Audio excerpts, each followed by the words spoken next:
What's up guys, welcome to today's episode of Ask North 40. Today we're going to be going over how to help your dog behave in public. We're reaching out to our local expert Jim Jensen to go over some of his tips and tricks to help your pup.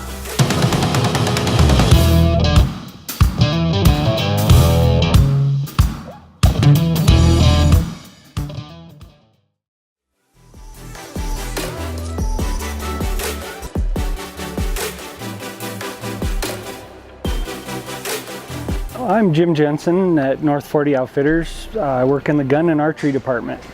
I started helping people with their dogs partially because for years and years I needed help with my own. And it was the simple fact that I wasn't sure how to communicate with them. I trained horses. I was a juvenile corrections officer, so I worked with kids. And I had 5 dogs of my own. So I started kind of taking bits and pieces from horse training and working with kids and dogs all and put it together. Found a way that works really well for me to use my emotion to help teach dogs. And in the process of teaching dogs, I'm also teaching owners that there's a great way to work with your dog that's non-aggressive. It's very simple and you communicate well. And so by showing people how they can communicate with their dogs without yelling, screaming, hollering at them, but by their actual emotion and pushing that emotion out of their chest area or out of themselves, they get a desired reaction with a lot less effort and a lot less force, and they communicate better with their animals in a way that the animals understand it easier, and so it makes a happier connection with everybody. Well, who's this handsome guy? This is Moose. Hi, Moose. Hi. Good boy. Look at you. Come here.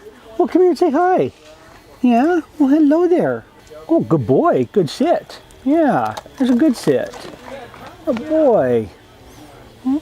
So, I notice he kind of pulls a little bit when you're walking. Yep. Yes. So, do you mind a suggestion? Absolutely. Okay. Please. So, I love the leash that you have. Yep. I would take this and run it up here. So the reason that I run it up here, the idea is it's uncomfortable for the dog, but not a choke position.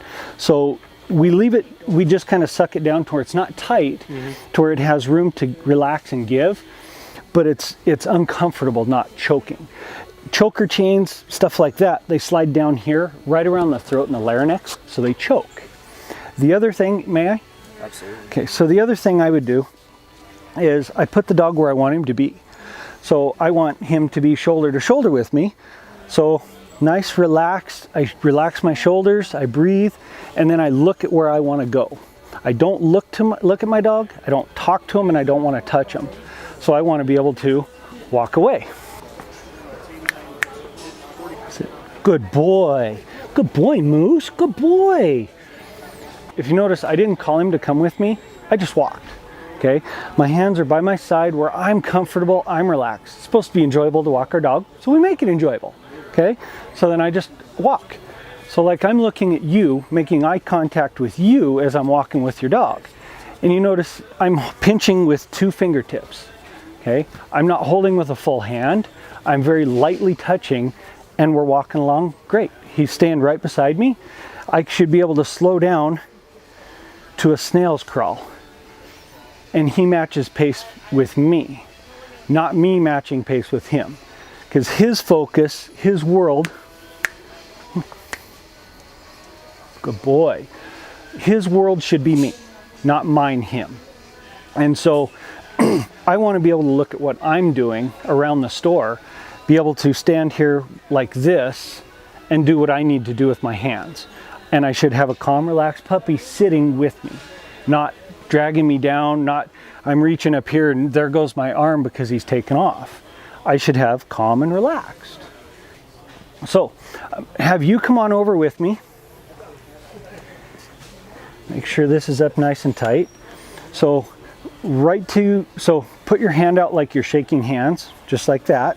Okay, which side do you want him on? Right side. Okay, so use that hand close to the leash. Okay. Turn your hand up like you're shaking, because it's more comfortable for our hand this way than it is this way. Right. Okay, so I take it and I usually run it right through my hand like this. and then I'll pinch with my thumb and middle finger, okay? Because I want to be able to relax, not, okay? The other thing is definitely no loops in this hand, okay? I want everything to be just like this in my hand, relaxed and loose. So I hold this relaxed and loose over here and a loop right here so that it helps me remember, relax. So if they feel you're getting stressed, by the time you realize that you're stressed on something, they're way beyond that point. Yep. And so the idea is to keep them calm and relaxed by you being calm and relaxed, which helps everybody in the long run, because not only are you calm and relaxed, your dog is, you both are. It makes a more enjoyable time walking around with your dog, because it's supposed to be fun. We want to make it fun and enjoyable. So again, all I do is I slide to where I want to be, grab, and then I walk. But I look at what I want to look at. You know, if I want to go to the hardware department and look at some tools, I want to be able to have my hands free. So I should be able to walk over there, have my dog sit for me, and look at what I want to do. And laying down is perfect because it's calmer. It's even calmer than a sitting, you know, because it takes a lot more effort for the dog to get up from that position to get excited about something than it does a sitting position. Now we're going to take it back to Jim to hear his thoughts on how the training went. Several times he actually sat without even being instructed, which is perfect, because the idea is when you walk and stop, your dog sits, which is a calm, relaxed dog. Moose picked it up very quickly, and the owner picked it up very quickly at the same time, and I think we made a really great union with the two. They'll want to have a lot more time in the store. He said that it was kind of miserable taking him for walks because he constantly pulled, and I feel like now he's going to take Moose for a lot more walks because he can enjoy it. And I think Moose will enjoy it a lot more because he's going to get more time outdoors and more relaxation. Thanks everybody for tuning in to today's episode of Ask Nor 40. Be sure to use the hashtag AskNor40 on all your favorite social media channels. Follow us on YouTube, and see you next time. Yeah!